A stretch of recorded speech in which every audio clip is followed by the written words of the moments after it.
Ассалому алейкум дӯстон, хуш омадем ба шабакаи мо.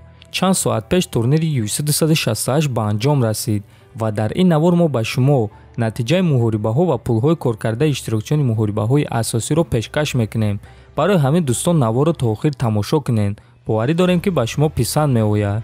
имшаб дар Амрико дар майдони Madison Square Garden турнири калони UFC 268 баргузор гардид, ки дар муҳорибаи асосии турнир реванш дар вазни нимиёна байни чемпион Камару Усман ва довталаб Колби Ковингтон баргузор гардид. хотиррасон мекунем ки дар якум муҳориба Камару Усман дар панҷум раунд бо тариқи нокаути техникӣ ғалаба ба даст оварда буд. реванш қариб ки ба монанди якум муҳориба гузашт. дар дуюм раунд Усман Ковингтонро ду маротиба ба нокдаун равон кард ва қариб буд ки муҳорибаро ба анҷом расонад. аммо Ковингтон боз як маротибаи дигар исбот кард ки барои чӣ ӯ рақами яки рейтинг аст. сеюм ва чорум раунди муҳориба аз рӯи нақшаи Ковингтон гузашт. панҷум раунд боша хеле наздик буд, аммо дар натиҷа ҳамаи доваро ғалабаро ба чемпион Камару Усман доданд. ҳамин гуна Камаруддин Усман камарбанди худро бори панҷум ҳифз кард. мо Камару Усман ва мухлисони ӯро табрик мекунем.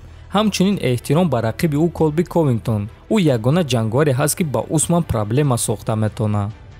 дуюм муҳорибаи асосии турнир и реванш байни занҳо чемпионка Роуз Намаюнас ва довталаб Вейли Жан шуд. ин муҳориба низ то қарори доваро рафт ва дар натиҷа Роуз ғалаба ба даст оварда дар иқвозмоӣ нуқта гузошт. сеюм муҳорибаи асосии турнир дар вазни 61 кг байни Фрэнки Эдгар ва Марлон Вера шуд ва дар ин муҳориба дар сеюм раунд Марлон Эдгарро бо тариқи нокаут шикаст дода ғалаба ба даст овард.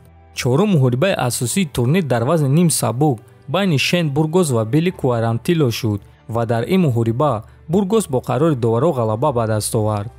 панҷум муҳорибаи асосии турнир муҳорибае ки бисёриҳо интизор буданд.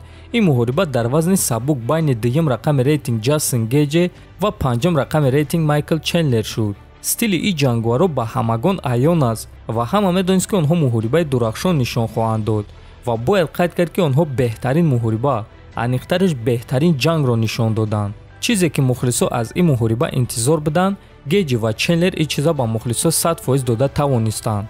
ҷанговаро ҳамаи қувваи худро дар қафас монданд ва шояд ки ин муҳорибаи онҳо муҳорибаи сол шавад. дар ин муҳорибаи дурахшон ва конкурентӣ Ҷастин Гейҷе бо қарори доваро ғалаба ба даст овард ва баъди муҳориба эълон кард ки ӯ довталаби асосӣ барои камарбанд аст ва мехоҳад ки бо ғолиби муҳорибаи Оливера ва Парье вохӯрад. мо боша ҳам ба Чендлер ва ҳам ба Гейҷе миннатдории худро барои чунин муҳорибаи зебо мерасонем. ҳамчунин дӯстон, дар ин турнир як қаҳрамон паси парда монд ва мо бояд ки эҳтироми худро ба ӯ расонем. ин шахс мураббии беҳамто Тревор Уитман аст. ӯ ҳамагӣ 3 шогирд дорад ва имшаб ҳар 3 шогирдонаш пирӯз шуданд: Камару Усман, Роуз Намаюнас ва албатта ки Ҷастин Гейҷе. ҳозир боша дӯстон, пулҳои коркардаи онҳоро пешкаш шумо мекунем. пулҳои коркардаи чемпион Камару Усман $642,000, $600,000 барои муҳориба ва $42,000 дигар барои ҳафтаи муҳорибаҳо. пулҳои коркардаи рақиби ӯ Колби Ковингтон боша $532,000, $500,000 барои муҳориба ва $32,000 дигар барои ҳафтаи муҳорибаҳо. пулҳои коркардаи чемпионка Роуз Намаюнас $262,000, $110,000 барои муҳориба, $110,000 барои ғалаба ва $42,000 дигар барои ҳафтаи муҳорибаҳо.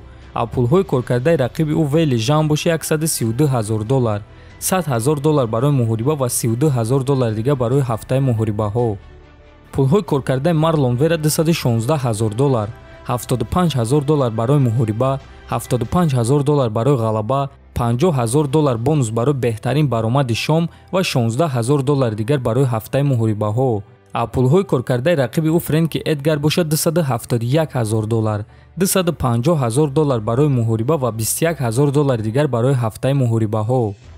пулҳои коркардаи Шен Бургос $156,000, $75,000 барои муҳориба, $75,000 барои ғалаба ва $6,000 дигар барои ҳафтаи муҳорибаҳо. пулҳои коркардаи рақиби ӯ Билли Куарантило боша $46,000, $40,000 барои муҳориба ва $6,000 дигар барои ҳафтаи муҳорибаҳо. пулҳои коркардаи Ҷастин Гейҷе $356,000, $150,000 барои муҳориба, $150,000 барои ғалаба, $50,000 бонус барои беҳтарин муҳорибаи шом ва $6,000 дигар барои ҳафтаи муҳорибаҳо. пулҳои коркардаи рақиби ӯ Майкл Чендлер боша $164,000, $110,000 барои муҳориба, $50,000 бонус барои беҳтарин муҳорибаи шом ва $4,000 дигар барои ҳафтаи муҳорибаҳо. дӯстон, дар ҳамин ҷо навор ба поён мерасад. муҳорибаҳои пурраро метавонед дар телеграм-канали Паҳлавон тамошо кунед. ссилкаи телеграм дар таги навор. то бозид хонободу сарбаланд бошед.